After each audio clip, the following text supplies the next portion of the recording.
संत चरण रज लागता सहज वासनेचे बीज जणूनी जाय मग राम नामे उपदे आवडी मग राम नामे उपदे आवडी सुख घडोघडी वाढू लागे कंठी प्रेम दाटे नयनी नीर लोटे हृदयी प्रगटे राम रूप तुका म्हणे साधन सुलभ गोमटे हरिपतिष्ठ पूर्व पुण्य मग राम नामे उपजे आवडी सुख घडोघडी वाढू लागे विठाला विठाला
विश्वाधारं गगनसदृशं मेघवर्णं शुभांगं लक्ष्मीकान्तं कमलनयनं योगविद्यारगं वन्दे विष्णुभवरं सर्वलोकैकनाथम्। ॐ नमो भगवते वासुदेवाय। वक्रतुण्ड महाकाय सूर्यकोटि समप्रभ निर्विघ्नं कुरु मे देव सर्वकार्येषु सर्वदा। नमस्ते शारदे देवी सरस्वती नमोस्तुते। वसत्वं मम जिह्वाग्रे सर्वविद्याप्रदा भव। वसुदेवसुतं देवं कंसचाणूरमर्दनं देवकी परमानन्दं कृष्णं वन्दे जगद्गुरुं। आयुर्पीठितपि भीमरत्नं वरं कुण्डलिकाय दातुं मुनीन्द्रे तमागत्य तिष्ठं तमानन्दकन्दं परब्रह्मलिङ्गं भजे पाण्डुरङ्गं पाण्डुरङ्गा करो प्रथम नमन पाण्डुरङ्ग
विस्तार बाबाजी सद्गुरुदास तुका ओम नमो जियाता ओम नमो जियाता वेद प्रतिपाद्या जय जय सौम्यतात्म रूपा देवा तुझे गणेशो सकलार्थ मती प्रकाशो मने निवृत्तीदास अवधारी दोजी जयांचे केली स्मरण होय सकळ विद्येचे अधिकरण तेची वंदो श्री चरण श्री गुरूंचे ओम ज्ञानेश्वरा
चराचरी मी कळा कुसरी काही जनेने बोलितो वचन्याति भाविका एका जनार्दनी तुमचा दास त्याची आस दुर्वावी तुकाराम तुकाराम नाम देता कापेयम धन्य तुकोबा समर्थ जिने केला हा पुरुषार्थ नामा म्हणे आम्ही पायरीचे चिरे संत पाये हिरे बडे देते नाचू कीर्तनाचे रंगी ज्ञानदीप लावू जगी श्री गुरु चरण सरोज रज निज मन मुकर सुधारी बरनो रघुबर विमल जसो जोदायक फलचारी बुद्धिहीन तनु जानिके सुमिरो पवन कुमार बल बुद्धि विद्या देव मोहि हरहु कलेश विकार शरण शरणागति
तव देखिली पाहताच मूर्ती सदा चित्तवृत्त गोंगली नामदेव गोंधळी नामदेव गोंधळी उदो उदोची गरजिला आज योगीराज श्री आनंदीनाथ वंदिला श्री संत आनंदीनाथाचे चरणी श्री संत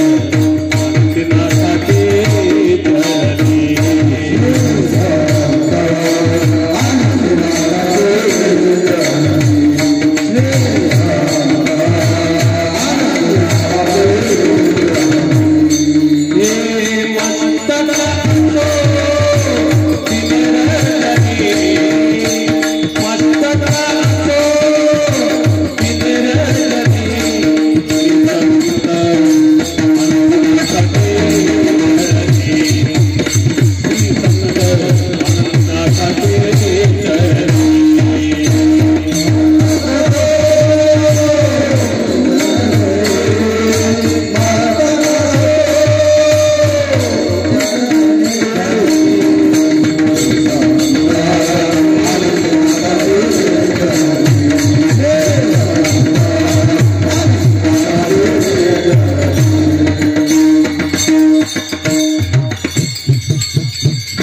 योग योगेश्वर हाची एक जाना शेगावीचा राजा गजानन ऐसे नमन करुणी सकळा हरिकथा बोले बोबड्या बोला ज्ञान म्हणून या पुलिया बाळा चालवी सकळा नामा मने विठाला विठाला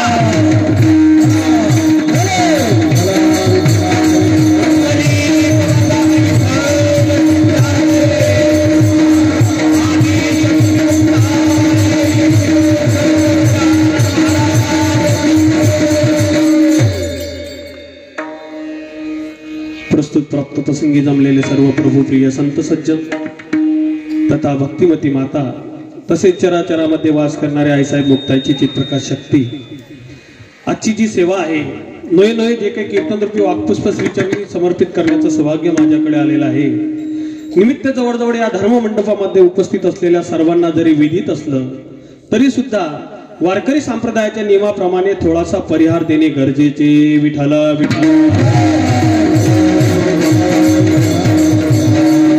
आशीर्वादाने तसेच थोर संत महात्म्यांच्या पदस्पर्शाने पुनीत आणि पावन झालेली असलेली वसलेली पुण्य पावन भूमी नांदुरा हे शहर। नांदुरा शहरातीलच एक शिवनगर हा एक आपला परिसर आहे। या परिसरामध्ये जवळजवळ या वर्षीचं 3रं वर्ष आहे। 3ऱ्या वर्षीचा हा सप्ताहाला सुरुवात झाली आहे। आजचा 2रा दिवस 2ऱ्या दिवसाची सेवा आहे आणि त्यातल्या त्यात सुंदरसं श्रीमद भागवत कथेचं आयोजन श्रीमद भागवत कथा प्रवक्ते आमचे गुरुवर्य संत दासगिरी महाराज यांच्या अमृततुल्य आणि रसाळवाणीतून आपण भागवत कथा श्रवण करत आहात। त्याचबरोबर भागवताबरोबरच रात्रीला हरिकीर्तन आणि कीर्तनाकरता जी गुणीजन मंडळी आलेली आहे आपल्या परिसरातील सुभाष महाराज असतील, रमेश भाऊ असतील, ज्ञानेश्वर महाराज असतील, त्याचबरोबर मृदंगाचार्य संदीप भाऊ आहेत, महाराज सुद्धा आहेत, आमच्या अलमपूर मधून महादेव भाऊ, शिवरी भाऊ, तसेच इतर जी परिसरातील काही मंडळी इथं कीर्तनाकरता उपस्थित आहे। बहुतेक करून पाहायचं झालं तर जेवढे चेहरे मला दिसतात रोजच्या पाहण्यातले चेहरे आहेत, म्हणून मी सर्वांना वंदन करतो आणि कीर्तनाला सुरुवात करतो।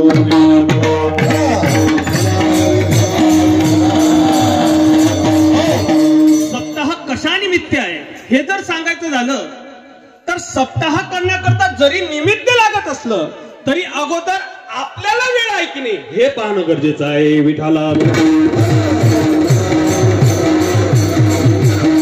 आयोजन 2 वर्ष पूर्ण झालेले आहे। 3ऱ्या वर्षाची सेवा आमचे हरिभक्तपरायण आदरणीय वराडे महाराज त्यांचा फोन आला। मी जवळजवळ यात्रेमध्येच होतो, त्यांनी सांगितलं की सेवा पाहिजेत। म्हटलं ठीक आहे, बऱ्याच दिवसाचा सप्ताह आहे, माझी सुद्धा इच्छा होती किंवा इथं आल्यानंतर एक वेगळं वातावरण आहे। नांदुरामध्ये सप्ताह होत नाही अशातला भाग नाही, पण इकडच्या भागातील हा पहिलाच सप्ताह आहे। इकडच्या भागातील म्हणजे गेटच्या इकडचा जो भाग आहे या भागामध्ये हा पहिला सप्ताह आहे आणि सुंदर असं आयोजन आहे. कारण इथं आयोजन ज्यांनी केलं खरोखर कौतुक करण्याजोगं आयोजन आहे. कसं, कथा तर आहेच, कथेबरोबर अन्नदान सुद्धा महत्वाचं आहे. कथा आहे का, काही लोक म्हणतात जिथं अन्नदान नाही तिथं गर्दी कमी असते. पण एक लक्षात ठेवा, अन्नदानाशिवाय सप्ताह पूर्ण होत नाही हे सुद्धा तेवढंच महत्वाचं आहे.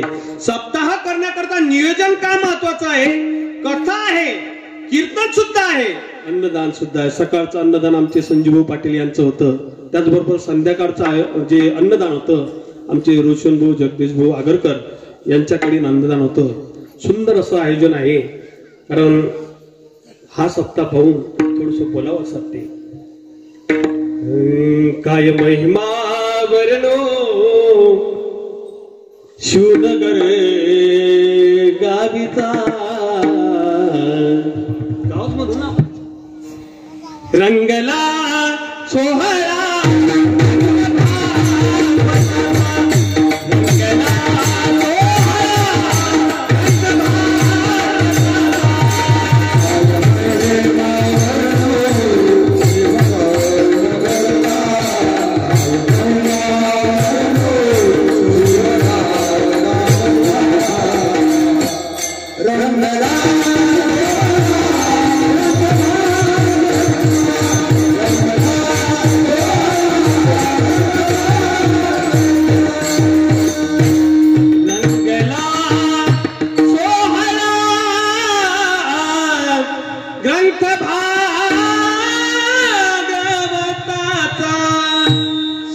आयोजन आहे.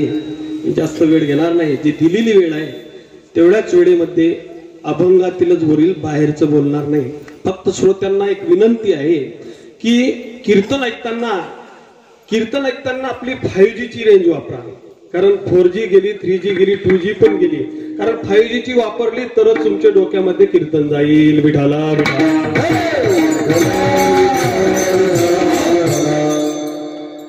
जो अभंग सेवेकरता घेतलेला आहे. कारण बाकीचा विस्तार न करता मला डायरेक्ट अभंगाकडे जायचं, कारण कमी वेळ आहे, 10ला मला थांबायचं आहे. जो अभंग सेवेकरता घेतलेला आहे श्री संत जगद्गुरु तुकोबारायचा अभंग सेवेकरता घेतलेला आहे. हा अभंग जवळजवळ टाळकऱ्यांच्या तर पाठातीलच आहे, परंतु जे श्रोतेगण बसलेले आहेत, जे कीर्तना करता जातात त्यांच्या सुद्धा कानावर हा अभंग पडलेला आहे. विठाला विठाला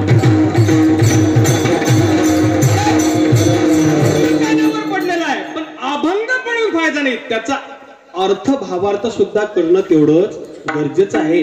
कारण अभंग आपल्या कानावर भरपूर पडतात, पण त्याचा अर्थ जोपर्यंत समजत नाही तोपर्यंत आपल्याला कीर्तन ऐकण्यामध्ये आनंद मिळत नाही. विठाला विठाला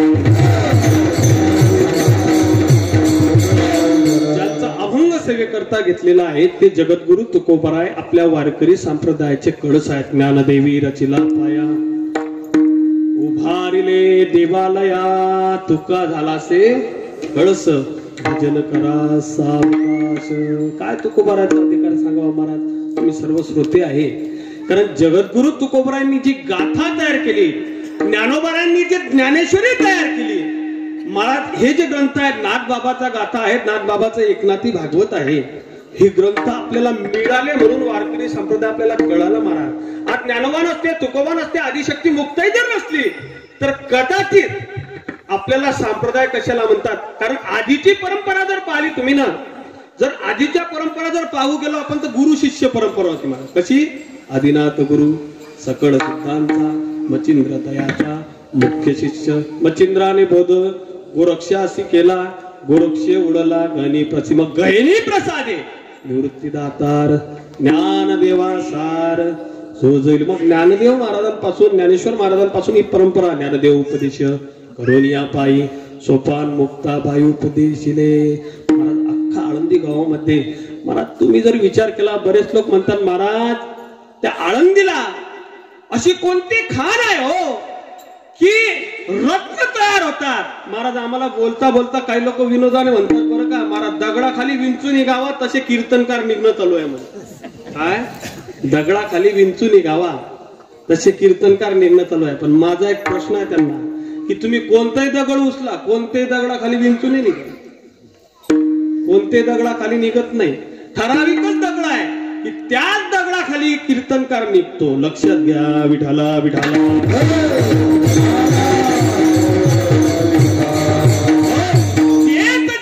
तुकोबराय जया पूजिले आदरे पांडुरंगे विमानात केले प्रयाण प्रसंगे. महाराज जो अधिकार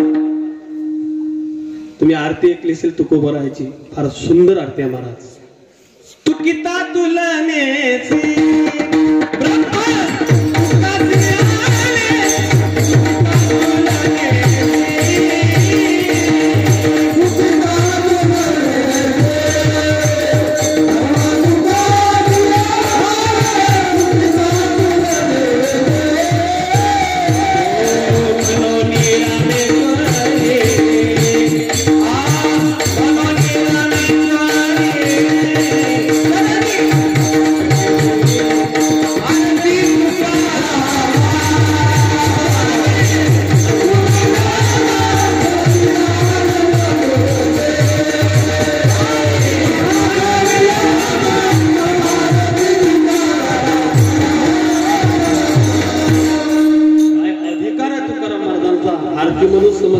आधी तर आरती कोणी लिहिली आजपर्यंत तुम्ही पाहिलं असेल. तुकोबराची आरती कोणी लिहिली?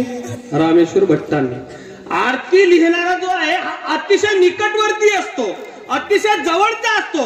पण तुकोबराच्या बाबतीत तसं झालं नाही. तुकोबराची आरती लिहिणारा कट्टर शत्रू कोण होता?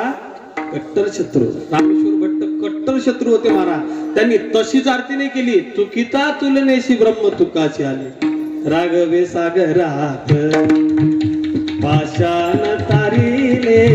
जसे प्रभू रामचंद्रांच्या नावाचे दगड तरले होते ना तसे महाराज जडी दगडा सहित वया तारियल्या दैशालया असा तुकोबराचा अधिकार आहे. आणि त्याच तुकोबराचा आज अभंग सेवेकरता घेतला विठाला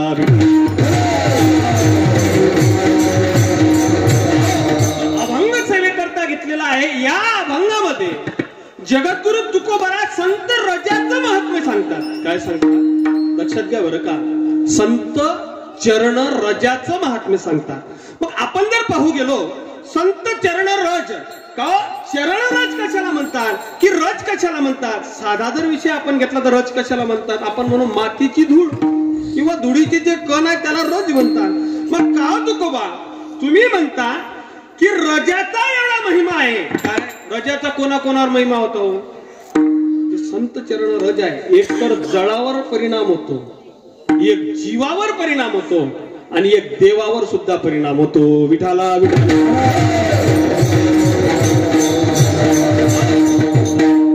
आपण आधी पाहू की संत चरण रजाचा जडावर कसा परिणाम होतो. चला.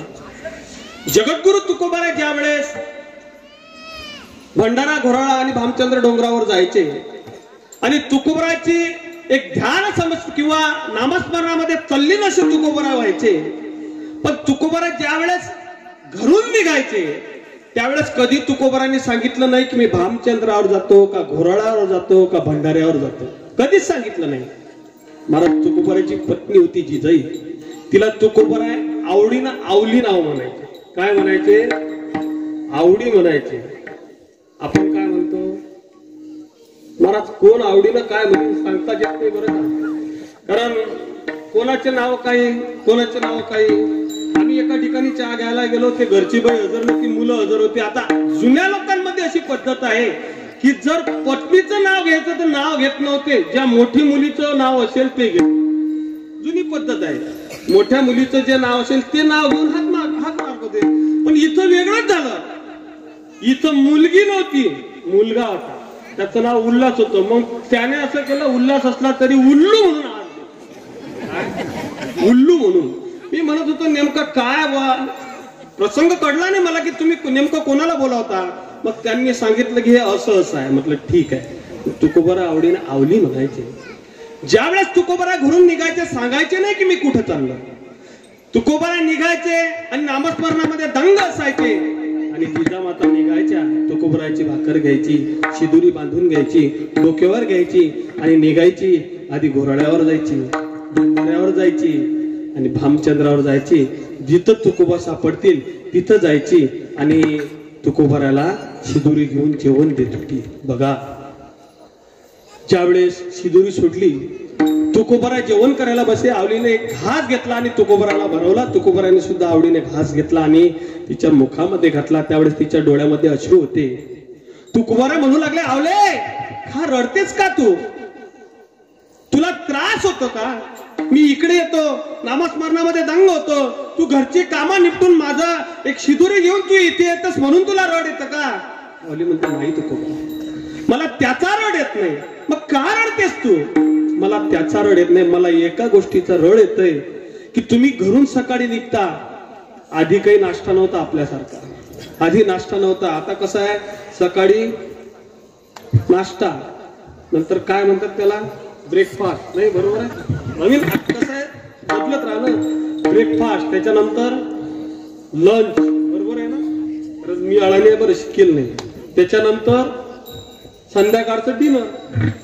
आता मलाही काही माहिती नाही, पण आम्ही बाहेर फिरतो तर हॉटेलवर लिस्ट लिहिलेलं असते का, ब्रेकफास्ट, लंच, डिनर. पण आधी तसं नव्हतं. मला तुकोबाराला आवली म्हणायचे, तुम्ही घरून निघायचे, उपाची पोटी निघायचे आणि नामस्मरणामध्ये दंग असायचे. मी घरून निघाले का मी आधी घोराळ्यावर जायची, भंडाऱ्यावर जायची, भामचंद्रावर जिथं तुम्ही असाल तिथं येईपर्यंत मला भरपूर वेळ होत होता. आणि जितका वेळ मला लागायचा तितक्या वेळ तुम्ही उपवासी असायचे. याचं दुःख मला वाटते. तुकोबारा म्हणतात, आवडे ठीक आहे, तुझं दुःख मला कळलं, पण मी तुझ्या दुःखाचं निवारण मात्र करतो. त्यावेळेस तुकोबारा सांगतात की बघ, शिदोरी बांधून ज्यावेळेस घरातून निघशील ना, बाहेर यायचं, इंद्रायणीच्या समोर एक डोहा आहे, त्या डोहाजवळ यायचं आणि डोहाजवळ आल्यानंतर आधी भंडाऱ्याकडे जायचं. भंडाऱ्याची जे पायवाट आहे त्या पायवाटीला कान लावायचा, ती माती घ्यायची, कानाला लावायची. घोराळ्याची माती घ्यायची, कानाला लावायची. भामचंद्राची माती घ्यायची, कानाला लावायची. ज्या वाटेमधून रामकृष्ण हरी हा जप येईल, रामकृष्ण हरी नाम उच्चारले जाईल, त्या वाटेनं मी गेलोय. विठाला विठाला.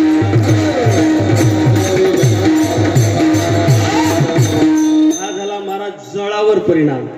तुकोबाराच्या चरणाच्या रजामध्ये एवढी ताकद होती महाराज की तुकोबाराच्या चरणात ज्या रस्त्याने तुकोबाराय गेले ना, त्या रस्त्याची माती महाराज रामकृष्ण हरी म्हणत होती.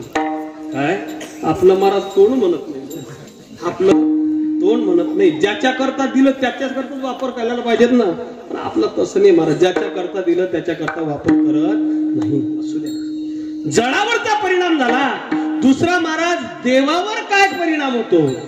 देवावर परिणाम होतो. उगीच नामदेव महाराज म्हणत नाही. नामदेव महाराज देव महाराज नामदेव महाराजांच्या पाठीमागे जायचे. देवची रज चरणीची माती धावत चालती मागे मागे. भगवंत महाराज नामदेव महाराजांच्या पाठीमागे चालायचे. कशा करता? की या चरणीचे रज मला लागले पाहिजे. काय? नामदेव महाराज ज्या रस्त्यानं जातील त्या रस्त्याचे रज मला लागले पाहिजे. नामयाच्या पाठी चाले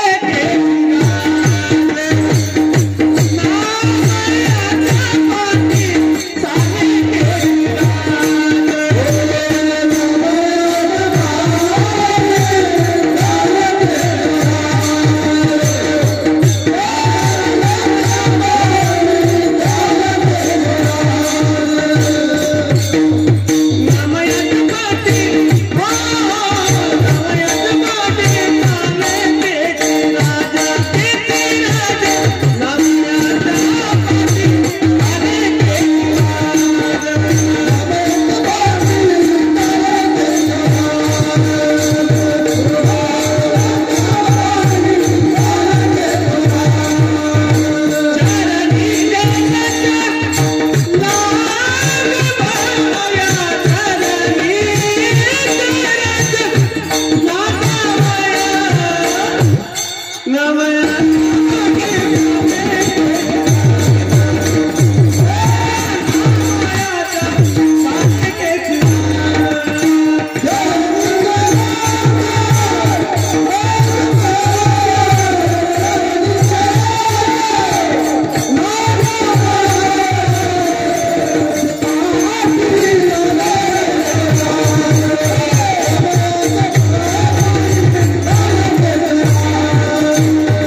मोयाच्या पाठी चाले केशिराज. स्वतः भगवंत महाराज नामदेव महाराजांच्या पाठी चालायचे का? लागा बया रज चरणीचे. बघा चरणीच्या रजाचा काय महिमा आहे की देवावर सुद्धा परिणाम होतो. मग तुम्ही म्हणाल का हो देवावर कोणता परिणाम झाला? काय परिणाम झाला? हा तुकोबराच्या चरणाच्या रजाने जळावर परिणाम झाला. वाट महाराज रामकृष्णारी म्हणू लागली, पण महाराज देवावर काय परिणाम झाला हे नाही कळलं. पाठीमागे चालले ते ठीक आहे. बघा याच्या करता आपल्याला द्वापर युगामध्ये जावं लागेल. तुम्ही येऊ नका, मीच तुम्हाला आणतो तिथून. विठाला विठाला प्रसंग आहे महाराज. भगवंताने उद्धवाचा गर्वहरण करण्याकरता नारद महर्षीला घेऊन भगवानने एक नाटक केलं. महाराज नाटक केलं म्हणा का सहज केलं त्यांचं त्यांना माहिती. पण भगवंत महाराज ओरडू लागले, लोटांगण घेऊ लागले. का? तर माझं डोकं दुखत आहे म्हणून. नारद महर्षीला सांगू लागले की नारदजी माझं खूप डोकं दुखत आहे आणि पोटकन दुखत आहे, काहीतरी करा काहीतरी करा. वैद्य बोलवले. आता काय महाराज राजा म्हटल्यानंतर द्वारकाधीश म्हटल्यानंतर काय कमी. राजा बोले दल आले की दाढी आले. ते काही लोक म्हणतात दाढी आले. दाढी तर हलणार. राजा बोले आणि दल आले. महाराज आता राजाचा काय थाट असतो तुम्हाला माहिती आहे. अक्षरदानी मच्छरदानी गुलाब पाणी 10-5 लोकांची. महाराज सगळे वैद्य आले, सगळे उपचार केले पण फरक पडत नाही. त्यावेळेस भगवंताला नारदाने विचारलं की देवा हा महिमा आम्हाला कळला नाही, काहीतरी सांगा. त्यावेळेस भगवंत हळूच नारदजीला कानामध्ये सांगतात, नारदा या आजाराचं एकच औषध आहे. म्हणे काय औषध आहे? म्हणे यमुनेच्या तीरावर जा आणि त्या गवळणीच्या पायाची चिमुटभर माती फक्त मला मिळाली ना तर माझं दुखणं बरं होईल. काय महिमा आहे महाराज. गोकुळामध्ये गेले नारदजी आणि गवळणीला सांगितलं. गवळणींना सांगितलं की देवाला आजार झालाय, देवाचं डोकं दुखत आहे, पोट दुखत आहे, त्यांच्या आजाराचं औषध तुमच्या जवळ आहे. त्यावेळेस गवळणी विचार करू लागल्या की असा कोणता आजार आहे की बा त्याचं औषध आमच्याकडे. म्हणे हो तुमच्या जवळच औषध आहे. म्हणे काय औषध आहे? म्हणू लागले की तुम्ही जिथं रांगता, जिथं बागडता, जिथं खेळताना नव्हे नव्हे ज्या ठिकाणी तुम्ही घरकाम करत असाल तुमच्या चरणाची फक्त माती देवाला पाहिजे. महाराज एका क्षणामध्ये महाराज ती माती दिली. पण नारदांनी गवळणीला एक प्रश्न केला. सुंदर असा प्रश्न केला बरं का. नारदजी गवळणीला म्हणतात की बघा तुम्ही भगवंताच्या निस्सीम भक्त आहात मला माहिती आहे. म्हणे हो त्यात तिळमात्र शंका नाही. मग तुम्ही भक्त असल्यानंतर सुद्धा तुम्हाला माहिती नाही का, ब्रह्मशास्त्र कळत नाही का तुम्हाला? जर तुमच्या पायाची माती भगवंताने जर डोक्याला लावली तर तुम्हाला पातक होईल ना, पाप होईल ना तुम्हाला. महाराज त्या गवळणी म्हणतात जर देवाचा आजार बरा होत असेल ना आम्ही नरकात गेलो तरी चालते पण आमच्या पायाची माती घेऊन जा. विठाला विठाला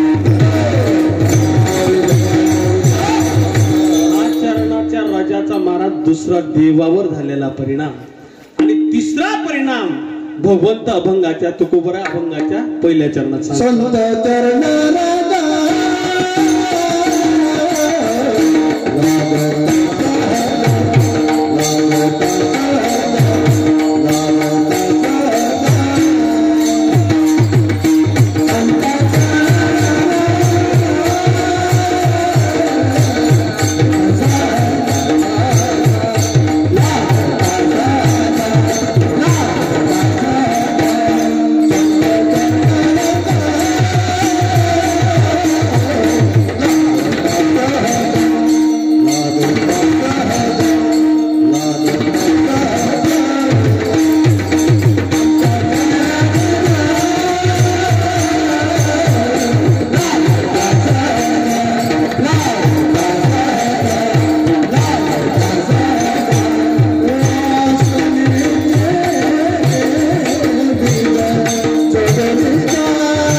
कलाकारांना तुम्ही टाळी वाजवली का प्रोत्साहन ते सुंदर असे आमचे रमेश महाराज. कारण ह्या चाली ऐकायला मिळत नाही बरं का.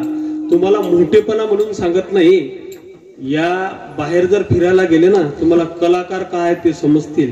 कारण आपल्या गावाच्या शेजारचे असले तरी बेलाडचं नाव खानदेशामध्ये जा तुम्ही अजून पण म्हणतात बेलाड सारखे गायक नाही महाराज. विठाला विठाला.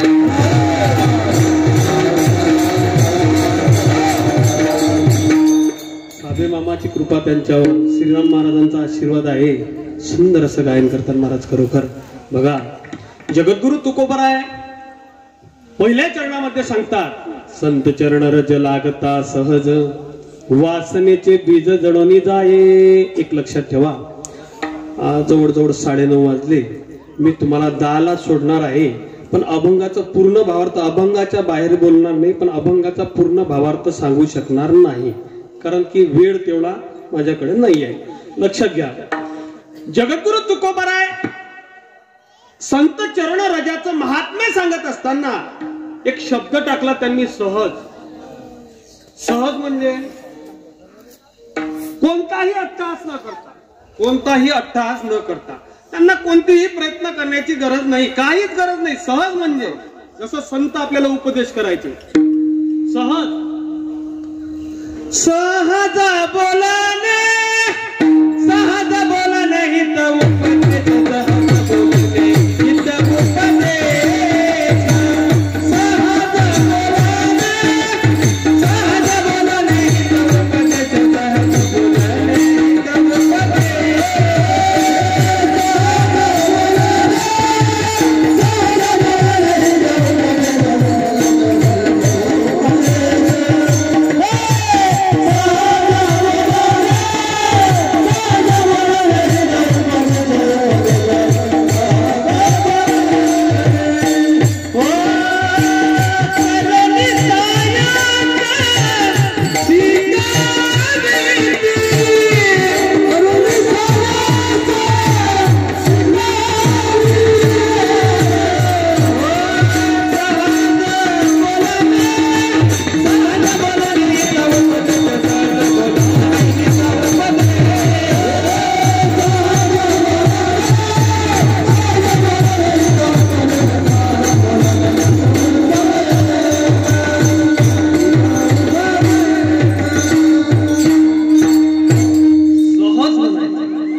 काही न सांगता आपल्याला फक्त शोधायचं की हे बोलले, यांच्या बोलण्यामध्ये काहीतरी कुठे अर्थ असेल. बघा एक आपल्या गुरुकडे एक शिष्य गेला, गुरुकडे शिष्य गेला.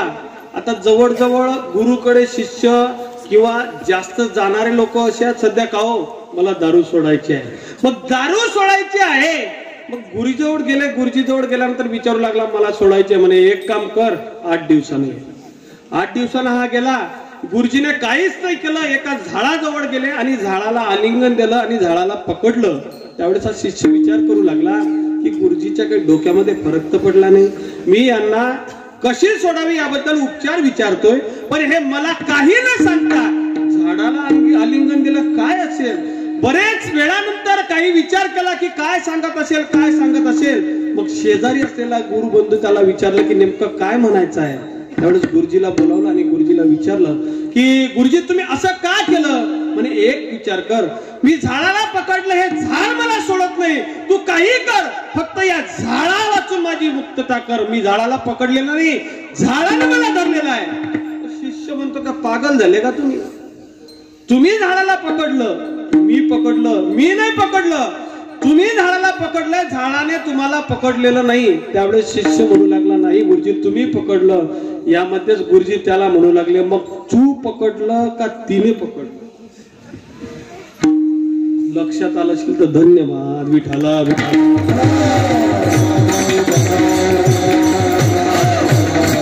म्हणून मी म्हटलं 5G वापरत जा. कीर्तनामध्ये एका ठिकाणी असं सांगितलं, रात्री 12 वाजता फोन आला. म्हटलं का काय झालं. म्हणे महाराज, म्हणे 12 वाजता फोन आला, तो माणूस नुसतं हसत जाय महाराज. म्हटलं का हसता काऊन. म्हणे तुम्ही रात्री कीर्तनात सांगत आता आठवलं, आता हसू येऊ लागला. विठाला विठाला. सहज बोलणे हित उपदेश किंवा सहज त्यांच्या ऐकता गोष्टी. महाराज सहज संत आपल्याला सांगत असतात. इथं सुद्धा तुकोबरायांनी शब्द टाकला, संत चरण रज लागता सहज. बघा या घड्याळमध्ये नवीन शेल टाकला का तुम्ही? म्हणजे मला समजून नाही राहिलं, ते घड्याळ भली पोहून राहिली, कारण सप्ताह म्हटले कोणी नवा शेल टाकते, बरोबर आहे ना. त्यानंतर तो काटा असा शेल समजा गेला की कसा तो की हे मागे आहे, बरोबर आहे का. पण लक्षात घ्या, ही घड्याळने मला ही घड्याळ पाहून कीर्तन करायचं आहे. विठाला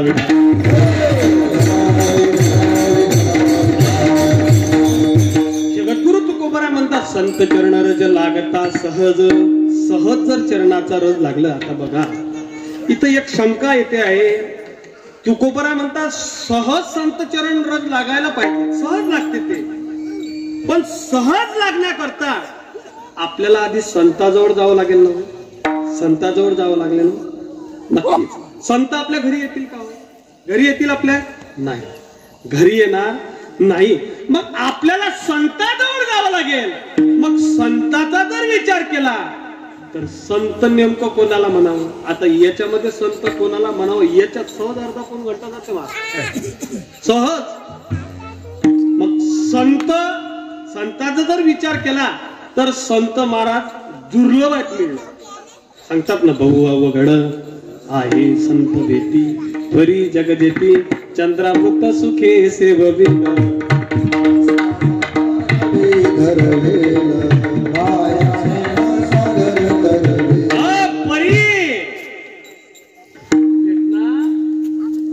साधू काय महाराज असे आहे का? आमच्यासारखं आम्हाला साधू म्हणू नका. हा, एक कलाकार कीर्तनकार म्हणा, पण साधू असे नसतात ना. वरच्या अंगाने साधूचं वर्णन महाराज तुम्ही खेड्यामध्ये ऐकलं असेल. गोपीचंदन ओटी तुळशीचा माळा,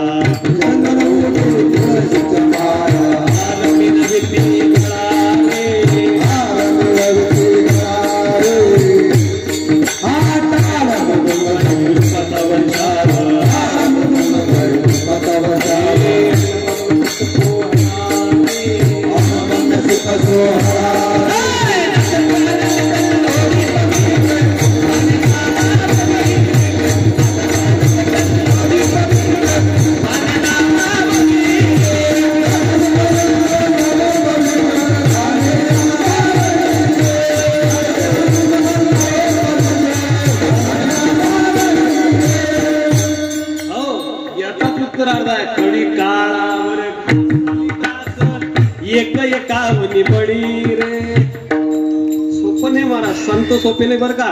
वरच्या अंगाने दिसत असतील. दोन्हीच हात भरले गणदाट, अपार मिळाले वारकरी रे.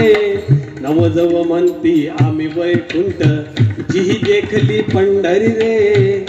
महाराज संत वरच्या अंगाने नाही पाहिजे. वरी भगवा झाला नामे अंतरी वर्ष केला, वरी भगवा झाला अंतरी वर्ष केला.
वरी भगवा झाला नामे,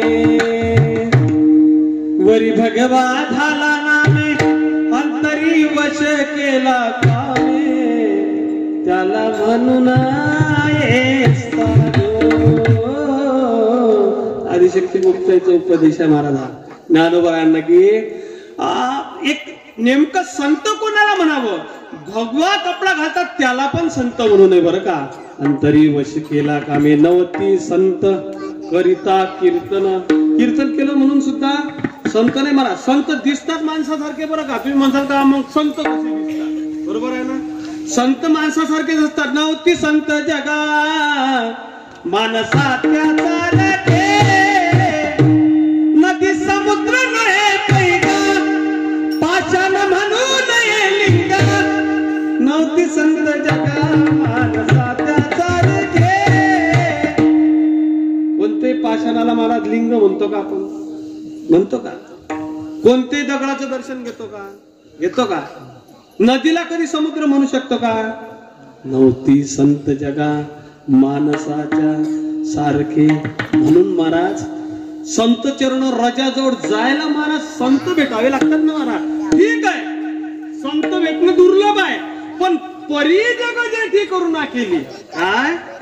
परी जगजेठी करुणा केली. आता लक्षात घ्या बरं का.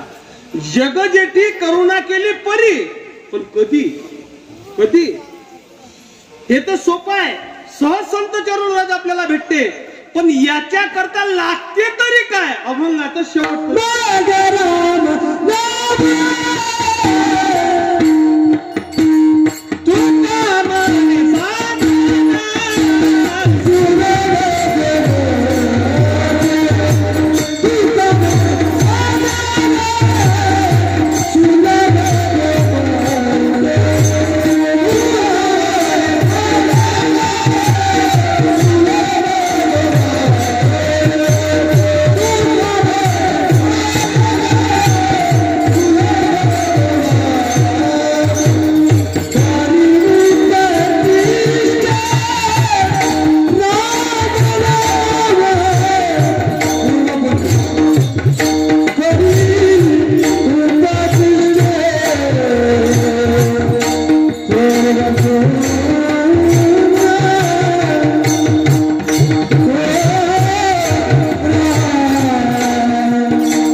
बरं वाटते. लागलं तर मला नका वाजवू पण यांच्या करता तरी वाजवा. कारण यांच्या खांद्यावर दुसरं मुळ आहे. इथं अजून त्यांना किती पोहोचायचे आहे? बरोबर आहे ना. तुका म्हणे साधन सुलभ गोमटे. काय होता आपला विषय? एका ठिकाणी असंच झालं. म्हटलं काय होता विषय? एक माणूस विटला मग तुले काय म्हणा तू आम्हाला विषय विचारू राहिला मग तू कशासाठी आहे? बरोबर आहे ना. धन्य आहे खरंच तुमचं भुल्याची सवय म्हणून आमचे तरी दुकानं चालू आहे. आपला विषय चालू होता की परी जगजेठी करुणा केली. भगवंताची जर कृपा झाली तर संत भेटतात. बरोबर आहे ना. मग हे सहज आहे, साधन आहे, गोमट आहे, चांगला आहे. पण काय लागते याला? परी उपतिष्ठे पूर्व पुण्य. संत कशी भेटतात का? एवढं सोपं आहे का संत भेटणं? देवाची कृपा. अरे देवाची कृपा असल्याशिवाय संत भेटत नाही महाराज. हरिप्राप्तीशी उपावे धरावे संताचे ते पाय, पण देवते संत देवते संत निमित्त त्या प्रतिमा. महाराज परी उपतिष्ठे पूर्वपुण्य याच अभंगाच्या शेवटच्या चरणात सांगतात. शेवटचं झालं म्हणून कीर्तन संपलं असं नाही बरं. माझी अभंग सोडवण्याची पद्धत थोडी वेगळी आहे. तुका म्हणे साधन सुलभ गोमटे, कारण आपल्या या कलियुगामध्ये प्रत्येकाला घाई झालेली आहे. का जास्त बिकट चालत नाही. काय चालते का जास्त बिकट? चालते का नाही महाराज. अगोदर कसं होतं, नागिनी उत्साहे नवद्वार निरोधोन नाडीत्रया माझी सुषुम्ना संचरण नसा हे ऐसे बोलती मुनी नरहरी चिंतने. महाराज म्हणायला कठीण आहे. शरीर शोषण प्राण निरोधन मन नय हट योग, हे बोलायला कठीण आहे महाराज. कर्ण उदपिलन कुंडलिनी करिमल दलभंग वृद्ध वायूचा सेतू तोडून करिओ वनभंग. महाराज एका ठिकाणी कीर्तनात 2 घंटे तर मांडी नाही मारू शकत आपण. एका पायार 12-12 वर्ष सोपं आहे का महाराज? महाराज श्वास रोखून ठेवत होते आधी. काय श्वास रोखून? आता तर खोली बंद केली तर लाट मारून दरवाजा तोडते म्हणते लवकर. का?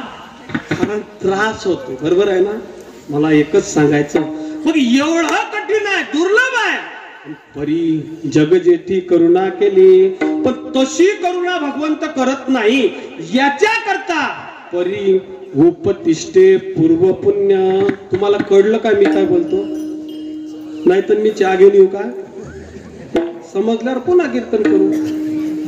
परी उपतिष्ठे पूर्व पुण्य एवढं कळलं का? तुम्ही म्हणसाल एवढी कठीण भाषा? साधी भाषा सांगतो तुम्हाला.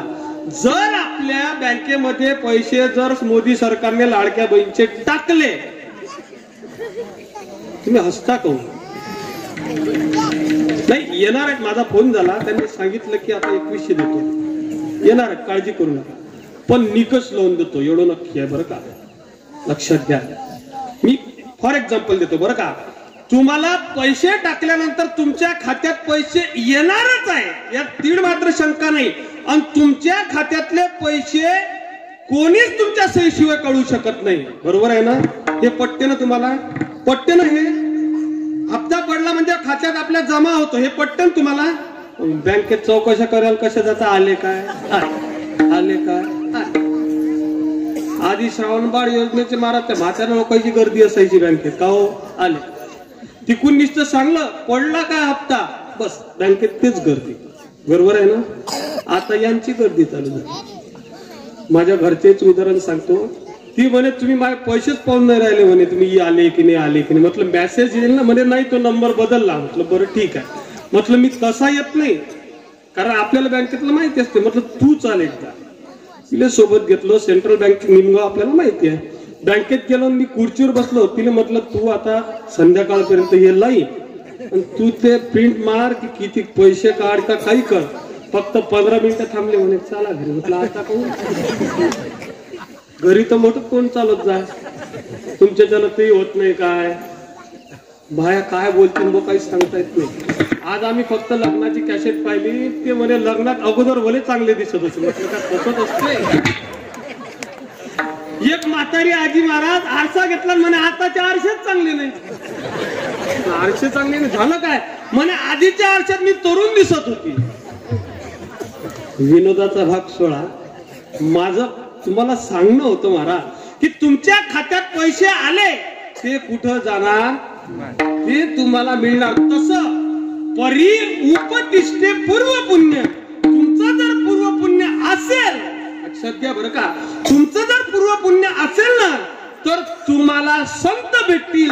देव तुमच्यावर कृपा करेल. संत चरण रज लागता सहज वासनेचे बीज जडून जाय. मग महाराज संत भेटले. संत भेटले आपल्याला. चरणाचं रज लागलं. काय झालं? वासनेचे बीज जडून जाय. विठोबा रखमाई.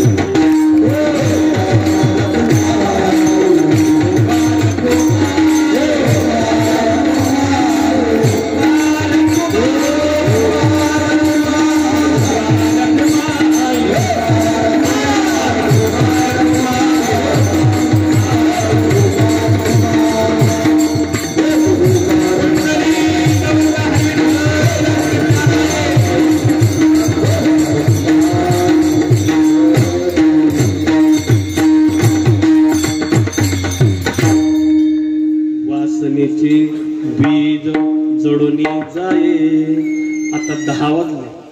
तुम्ही सांगा वासना तुम्हाला सांगू का इथं थांबू? तुम्ही जर हो म्हटलं तर मी सांगतो, तुम्ही जर नाही म्हटलं तर मी इथंच थांबतो. वासना जोपर्यंत वासनेचे प्रकार महाराज 3 पडतात. बरोबर आहे का? तुकोबराय म्हणतात वासनेचे बीज. वासना नाही म्हटलं का? वासना नाही म्हटलं, वासनेचे बीज जळून जाय. वासना किती कठीण आहे तुम्हाला सगळ्यांना माहिती आहे. नसेल माहिती तर घरी जा, अभंग उघडा, गाथा काळा, भजनी मालिका काळा. यळका बदाना तो केवळ पंचानन.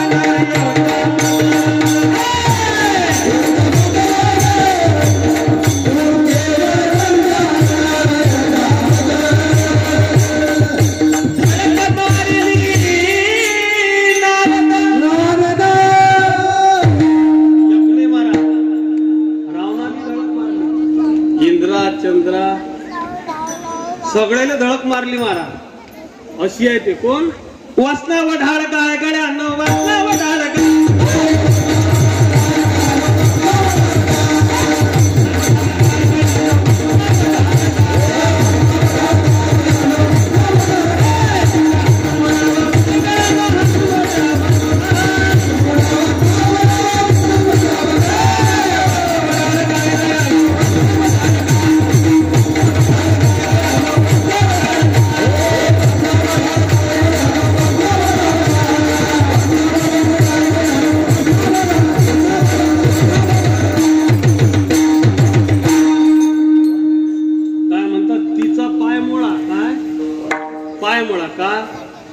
साधे साधे महाराज प्रपंचातले उदाहरण बरं का हे. प्रपंचातले तुम्ही पहा, एखादी मोकाट गाय कशी सण दिसते, दिसते ना, चांगली दिसते ना. हा म्हणते मी कुटार टाकतो, चारा टाकतो, हिचे हाडकं मावून नाही राहिले, आणि हिचा मालक सकाळीच दोरं सोडून देते. काय दूध काढायला बरोबर एका ठिकाणी म्हैस घेतली महाराज. म्हैस घेतली, म्हैस घेतल्यानंतर ती म्हैस विकली. ज्या मालकानं म्हैस घेतली तो महाराज चारा टाकायचा, सगळ्या गोष्टी करायचा. ती म्हैस खात बी नव्हती, पेत बी नव्हती, काहीच नाही. तो विचार करू लागला. आधीचा मालक म्हणे मी तुला 5 लिटर दूध काढून देतो. तो आला की दूध काढून द्यायचा. ते त्याला कळतच नव्हतं. म्हणे हे काय, म्हणे खाऊन नाही राहिले, पिऊन नाही राहिले. म्हणे हे बघ आता एक गुपित आहे, हे कोणाला सांगायचं तुम्हाला नाही, तो त्याला सांगत होता. बरोबर आहे ना? म्हणे काय? म्हणे मी एक करायचं, दिवसा लोक काही कोणाच्या शेतात म्हशीले ढोरायला येऊ देत नाही. मी रात्री दूध काढलं की रात्री हिची अगडली सोडून देत होतो. हे मग जायची, चरायची, सकाळी बरोबर दुधाच्या वेळेवर हजर यायची. दुसऱ्या दिवशी पराक्रम चालू केला भाऊ, ती म्हैस अजून बी 10 लिटर दूध देऊन राहिली. कोणती? खाऊ नये ते खाते, पिऊ नये पिते, वासना वढाळ काय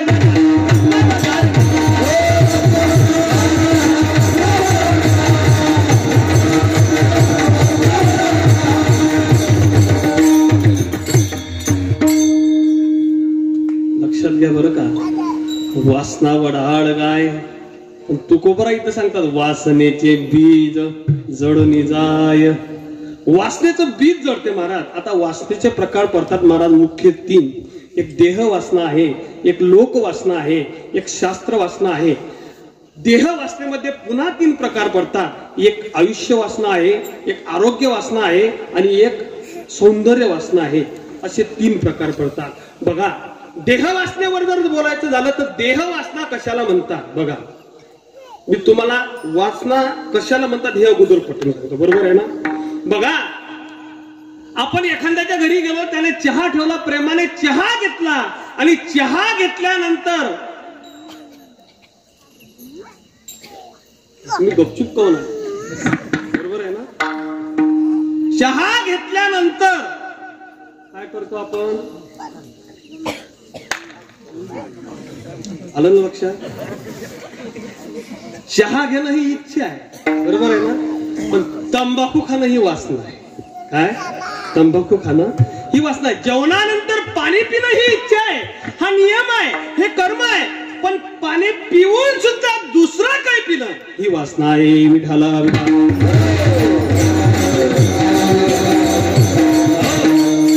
त्याच्यामध्ये प्रकार आहेत महाराज. देह वासना आहे महाराज. आता बघा, प्रत्येकाला महाराज काही दिवसानंतर दिसत नाही, मला सुद्धा दिसत नाही दूर, बरोबर आहे ना.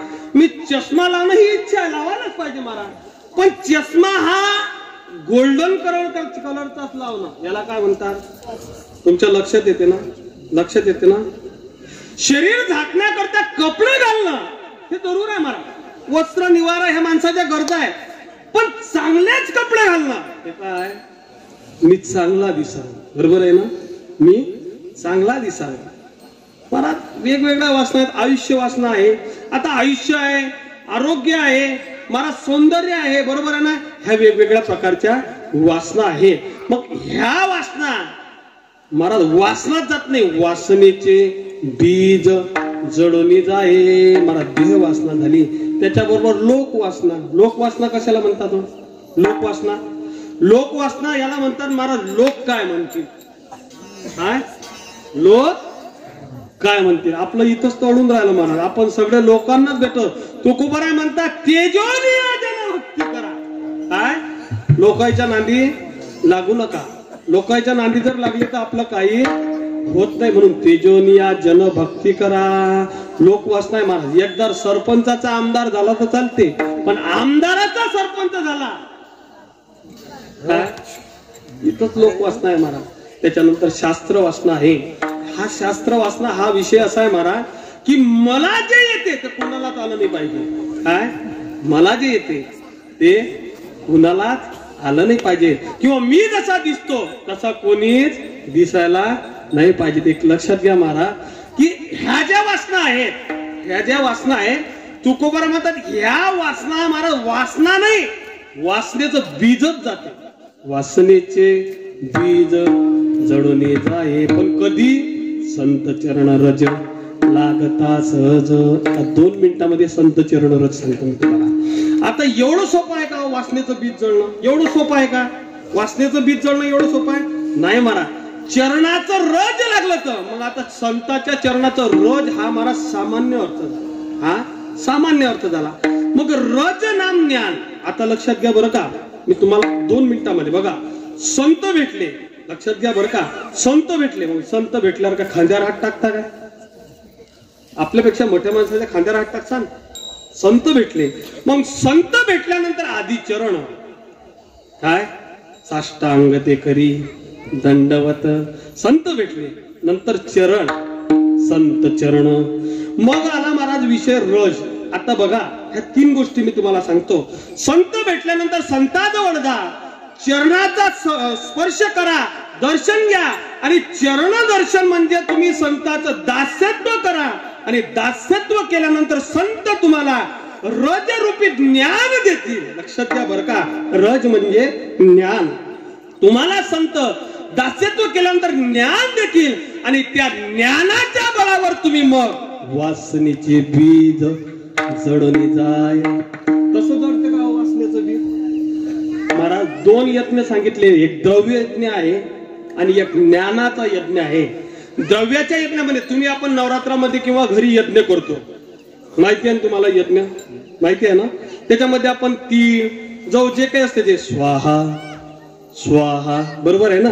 हा यज्ञ द्रव्याचा यज्ञ आहे. पण एक यज्ञ आहे महाराज, तो यज्ञ आहे ज्ञानाचा, कर्माचा. त्या कर्माच्या यज्ञामध्ये कर्म जाडले जातात. काय? कर्म जाडले जातात. मग ज्ञान अग्नी दग्ध कर्मानी तमाऊ पंडितम बुधा. त्या ज्ञानाच्या अग्नीमध्ये कर्म जाडले महाराज. मग आपल्याजवळ कर्मच शिल्लक राहिलं नाही. काय? कर्म शिल्लकच राहिलं नाही. आपल्याला जन्माला कसं यावं लागेल? अगा कर्मी जे उरावे ते सुखदुःखी फळावे, त्या भोगावया यावे देहो एका. मग कर्मच राहिलं नाही, कर्म शिल्लकच नाही.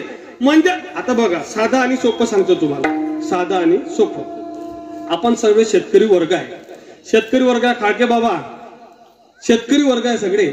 मग शेतकरी महाराज शेतामध्ये आपण जे बीज पेरायला जातो, एक काम करायचं, बीज पेरायच्या अगोदर मस्त ताव्यावर भाजून काढायचं.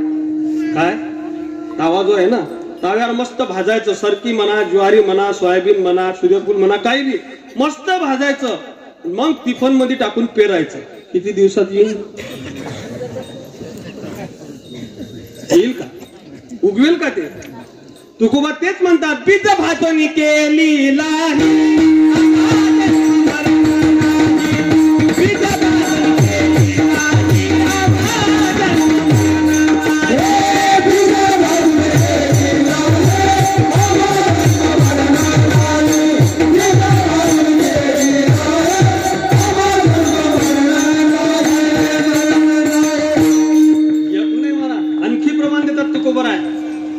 साखरेचा नो हे ऊस,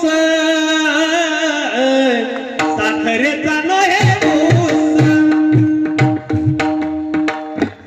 ऊस अगोदर आहे की साखर अगोदर आहे? एका नातवानं आबाजवळ गेले, म्हणे आबा मला ऊस पाहिजे.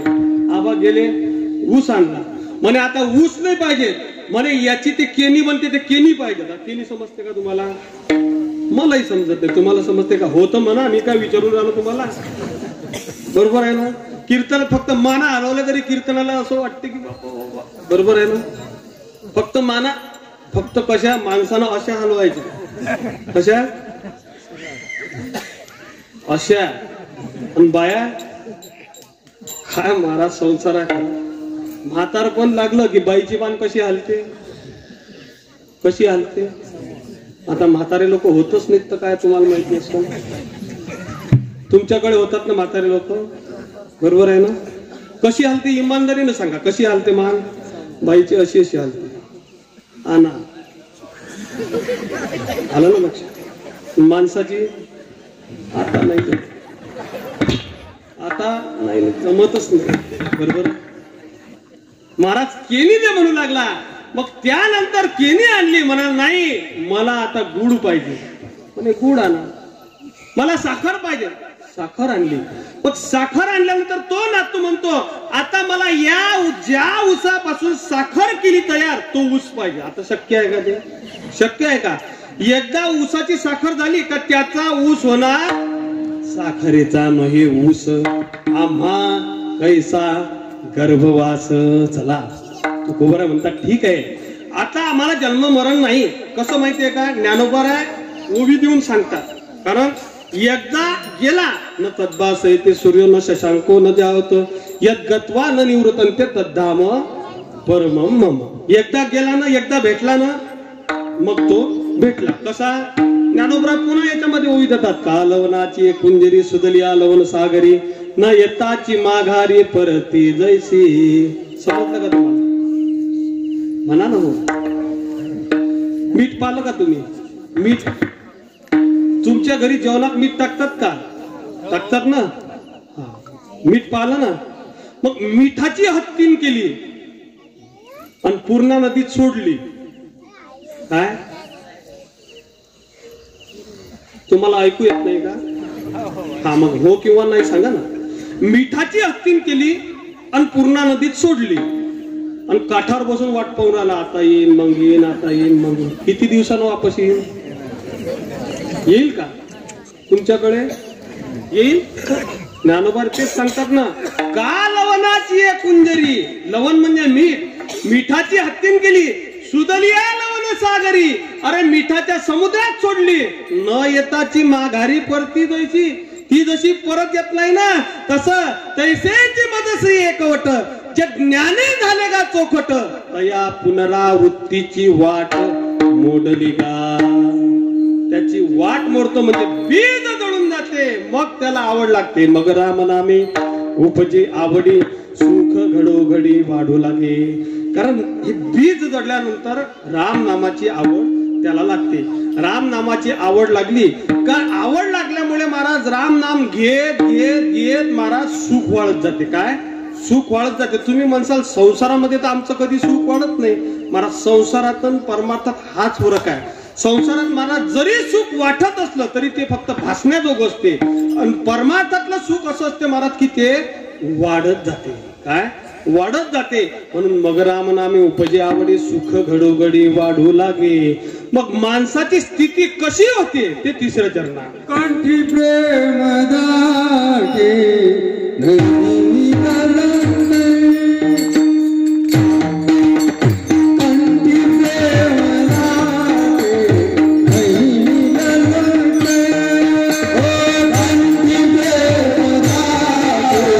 Oh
नैनी निरलोटे हृदयी प्रगटे राम रूप ही महाराज परमार्थाची उच्च सीमा आहे.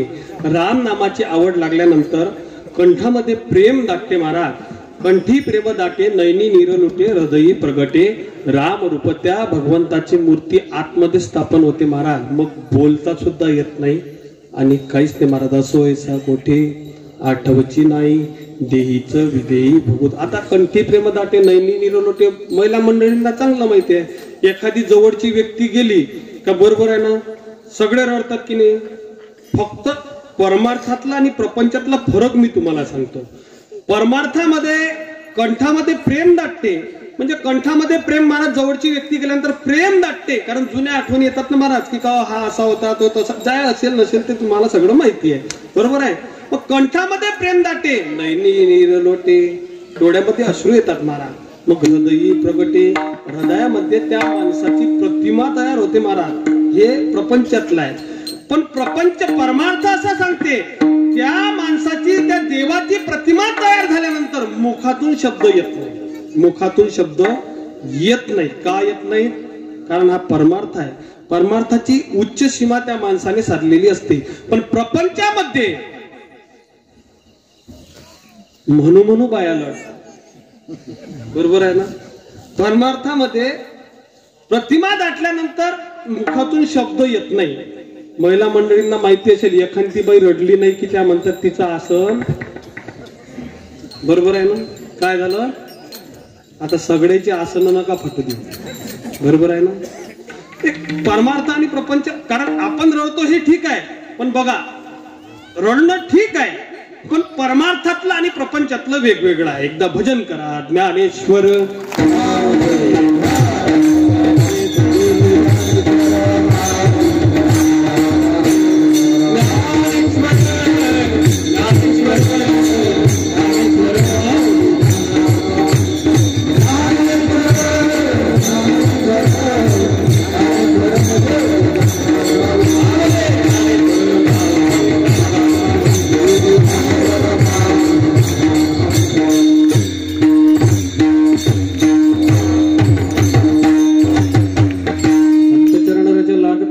वासनेचे बीज जडून जाय मग राम नामे उपजे आवडी सुख घडोघडी वाढू लागे. कंठी प्रेम दाटे नैनी निरलोटे हृदयी प्रकटे रामरूप तुका म्हणे साधन सुलभ गोमटे परी उपतिष्ठे पूर्व पुण्य. जगद्गुरु तुकोबांचा अभंग आहे. संवादाला कीर्तन चालू झालं 8:15 कीर्तन चालू झालं 10:15 वाजले. झालेली सेवा श्री गजानन महाराजांच्या चरणी तुम्हा मायबापांच्या चरणी आणि जे काही या कीर्तनामधून तुम्हाला चांगलं वाटत असेल ते तुम्ही निश्चित घ्यावं. आणि एक लहान बाळ म्हणून जर काही चुकीचे शब्द वाटले असतील तर ते मला परत करावे. कारण कीर्तनामध्ये एक कीर्तनकार जो असतो तो काही रुजलेला नसतो मुरलेला नसतो. तुमच्या अनुभवानेच त्याला एक अनुभव येत असतो. आणि तसंच कीर्तनकार अभंगाची रचना किंवा अभंगाचा भावार्थ सांगण्याचा प्रयत्न करतो. असाच्या अभंगाचा भावार्थ असेल असं मी सांगू शकत नाही कारण हा तुकोबरायचा अभंग आहे. तुकोबरायचा अभंग आहे महाराज. या तुकोबरायच्या अभंगाला बांधलेले दगड तरले महाराज. काय तुकोबरायच्या अभंगाला बांधलेले दगड तरले महाराज. बाकीचे शेवायले म्हणून आपलं जीवन सुद्धा तुकोबरायच्या एखाद्या अभंगाला का होईना बांधून घ्या. निश्चित आपण तरुण गेल्याशिवाय राहणार नाही. तरी न्यूनते पुरते सरते करून घ्यावे तुमची बिनवी तशी. पायाच्या प्रसादे काही बोलिलो विनोदे मज क्षमा करणे संती नोई अंगभूत युक्ती. एकदा सर्वांनी हातवर करा.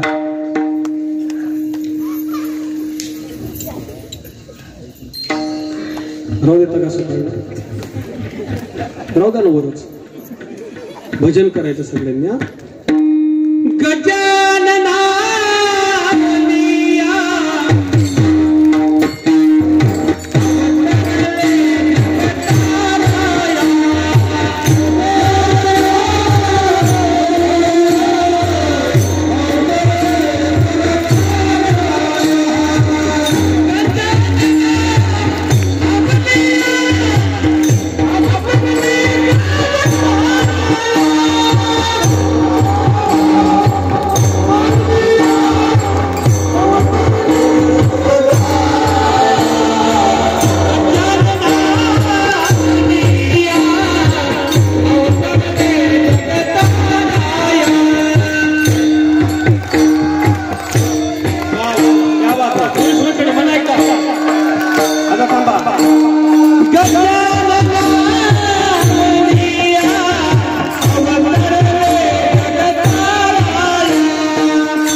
हे सासू आणि सासरा फिरतो तिसरा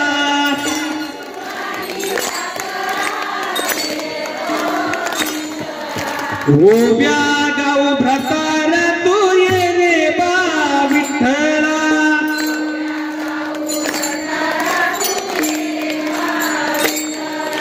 दुसरी माझी बोबी गाय ईश्वराला वाईना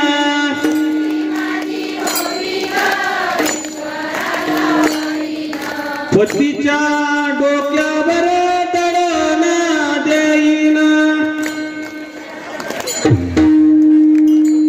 तुम्ही म्हटलं नाही काही याचा अर्थ तुम्ही देत नाही का देत नाही जाऊ दे करा भजन गजानना